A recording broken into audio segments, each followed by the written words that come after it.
Hello दोस्तों, नमस्कार। साल 2012 में जब दिल्ली में निर्भया कांड हुआ और उसके बाद जो जन आक्रोश लोगों में दिखाई दिया, उसे देखने के बाद लगता था कि ये शायद एक प्रकार का रिवॉल्यूशन है। लोग महिलाओं के प्रति होने वाले अत्याचार के खिलाफ खड़े हुए और प्रशासन को भी कुछ ठोस कदम उठाने की आवश्यकता हुई। ऐसा लगने लगा था कि हिंदुस्तान में अब शायद ऐसा वाकया दोबारा देखने को नहीं मिलेगा। पर निर्भया कांड के 7 साल बाद ही तेलंगाना के हैदराबाद में ठीक वैसा ही एक हादसा हुआ जिसने सभी को निर्भया कांड की याद दिला दी। हमें याद दिला दिया कि हम हिंदुस्तान में रहते हैं, ऐसे लोगों का देश जो बहुत जल्दी सब भूल जाते हैं।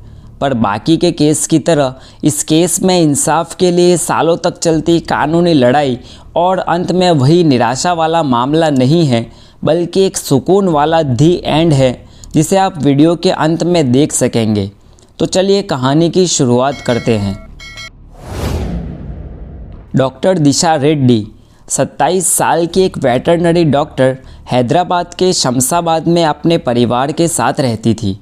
परिवार में माँ बाप के अलावा एक छोटी बहन भी थी। डॉक्टर दिशा के पिता एक सरकारी अधिकारी जबकि माँ हाउसवाइफ थी।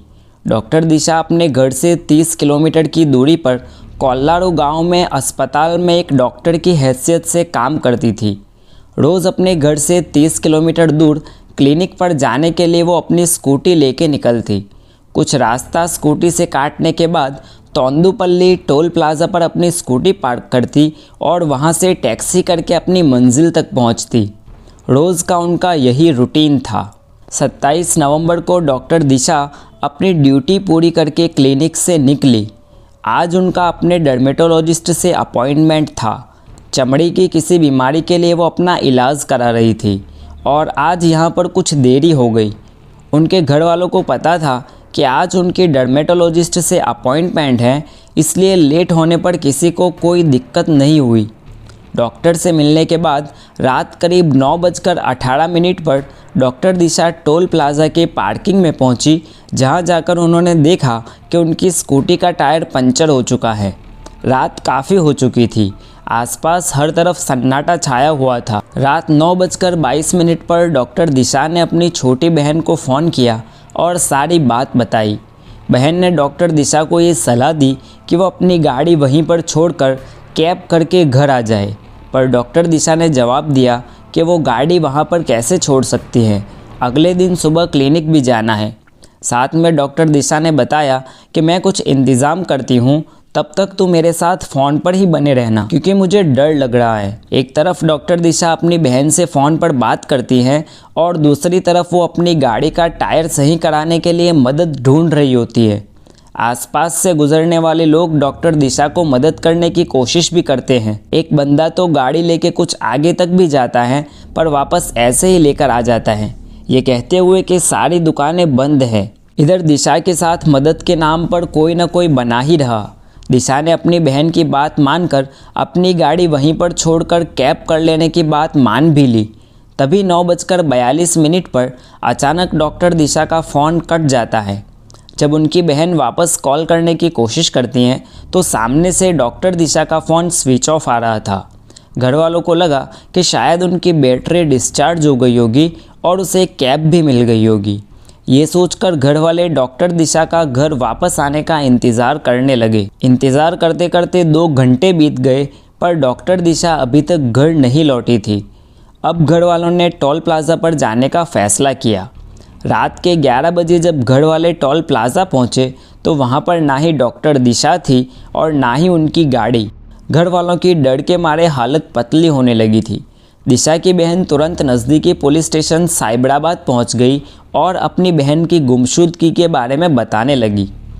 वहां से डॉक्टर दिशा की बहन को ये कहते हुए लौटा दिया कि टोल प्लाज़ा वाला इलाका हमारे अंडर में आता ही नहीं, आपको शमशाबाद पुलिस स्टेशन जाके अपनी कंप्लेन दर्ज करवानी होगी। डॉक्टर दिशा की बहन भागी हुई शमशाबाद पुलिस स्टेशन पहुंचती है और वहां पर अपनी बहन की गुमशुदगी के बारे में बताती है। शमशाबाद पुलिस कंप्लेन दर्ज तो करती है पर वही हिंदुस्तानी पुलिस वाला एटीट्यूड दिखाती है। पुलिस को एक्शन लेने में 4 घंटे लग जाते हैं। 11 बजे के आसपास दर्ज हुई कंप्लेन पर एक्शन लेने में करीब 3 बज जाते हैं। रात भर ढूंढने के बाद भी किसी को दिशा के बारे में कुछ भी हाथ नहीं लगता और ऐसे ही सुबह हो जाती है। अगली सुबह करीब 7 बजे तोंदुपल्ली टोल प्लाज़ा से 30 किलोमीटर की दूरी पर बेंगलुरु हैदराबाद नेशनल हाईवे के अंडर ब्रिज के नीचे एक किसान को किसी अनजान महिला की जली हुई लाश मिलती है। पुलिस उस पते पर पहुंचती है तो देखती है कि उस महिला की पूरी बॉडी जल चुकी थी। उस महिला के स्कार्फ का एक टुकड़ा और गले में लटक रहे गणेश जी के लॉकेट के अलावा और कोई भी चीज़ पहचान के लायक नहीं थी। पुलिस ने दिशा के परिवार वालों को लाश की शनाख्त करने बुलाया, जिन्होंने उसी स्कार्फ और लॉकेट से पहचान लिया कि जलकर कोयला हो गई लाश डॉक्टर दिशा की ही है। इस पॉइंट पर डॉक्टर दिशा के घर वाले और ख़ास करके उनकी बहन पर क्या बीती होगी, मैं और आप अंदाज़ा भी नहीं लगा सकते। डॉक्टर दिशा की मौत और उनके साथ हुई घिनौनी हरकत जब मीडिया के ज़रिए लोगों तक पहुंची तो फिर से एक बार लोगों में गुस्सा दिखाई दिया। पुलिस और प्रशासन पर भी काफ़ी दबाव बढ़ने लगा। लोगों ने डॉक्टर दिशा के परिवार वालों की बातें सुनी तो पुलिस के प्रति आक्रोश और भी बढ़ गया। पुलिस को तुरंत एक्शन लेना पड़ा। पुलिस ने नज़दीकी सीसीटीवी फुटेज और लोगों की गवाही के आधार पर इन 4 लोगों को अगले ही दिन गिरफ्तार किया। इन 4 लोगों में सबसे मुख्य अपराधी था 25 साल का ट्रक ड्राइवर मोहम्मद आरिफ, जबकि बाकी के 3 उसके हेल्पर में एक था चिंतुकुटा केशव, शिवा जोल्लू और नवीन जोल्लू। 27 नवंबर को जब डॉक्टर दिशा तोंदुपल्ली टोल प्लाज़ा पर अपनी स्कूटी पार्क कर रही थी, उसी वक्त ये चारों शैतान अपनी लॉरी में बैठकर व्हिस्की पी रहे थे। डॉक्टर दिशा के साथ घिनौना अपराध करने का प्लान इसी वक्त इन लोगों ने कर दिया था। जैसे ही डॉक्टर दिशा अपनी गाड़ी पार्क करके निकली, नवीन जोल्लू ने जानबूझकर उनकी स्कूटी का टायर पंचर कर दिया और उनके वापस आने का इंतज़ार करने लगी। जब डॉक्टर दिशा वापस आई और अपने लिए मदद ढूंढने लगी तो इन चारों ने एक एक करके मदद करने के बहाने डॉक्टर दिशा का विश्वास जीत लिया। गाड़ी रिपेयर कराने के बहाने से ये लोग डॉक्टर दिशा को टोल प्लाज़ा से कुछ आगे ले गए और टोल प्लाज़ा से थोड़ी ही दूरी पर एक सुनसान झाड़ियों के आगे डॉक्टर दिशा को ज़बरदस्ती घसीटकर झाड़ियों में ले गए। सबसे पहले इन्होंने डॉक्टर दिशा का फ़ोन स्विच ऑफ कर दिया। जब दिशा चिल्लाने लगी तो उसके मुंह में ज़बरदस्ती से विस्की डालने लगे। अचानक से खूब ज़्यादा विस्की पी जाने से डॉक्टर दिशा बेसुध हो गई। इसके बाद इन चारों शैतानों ने दिशा के कपड़े निकाले और एक के बाद एक मिलकर दिशा का रेप करने लगे। ये लोग तब तक बलात्कार करते रहे जब तक दिशा के प्राइवेट पार्ट से खून निकलने लगा और वो पूरी तरीके से बेहोश हो गई। बेहोश हो जाने के बावजूद ये लोग रुके नहीं। कुछ वक्त बाद जब दिशा धीरे धीरे होश में आने लगी और मुंह से कुछ आवाज़ें निकालने लगी तो आखिरकार इन लोगों ने दिशा का गला दबाकर दिशा को मार दिया। दिशा को मारने के बाद इन लोगों ने दिशा की बॉडी को एक ब्लैंकेट में लपेटकर अपनी ट्रक में डाल दिया। ट्रक में डालकर ये लोग दिशा को उस जगह से करीब 30 किलोमीटर दूर बेंगलुरु हैदराबाद हाईवे पर बन रहे रंगारेड्डी ब्रिज के नीचे ले गए। वहां जाकर इन लोगों ने डॉक्टर दिशा पर पहले केरोसिन और पेट्रोल छिड़का और फिर आग लगा दी।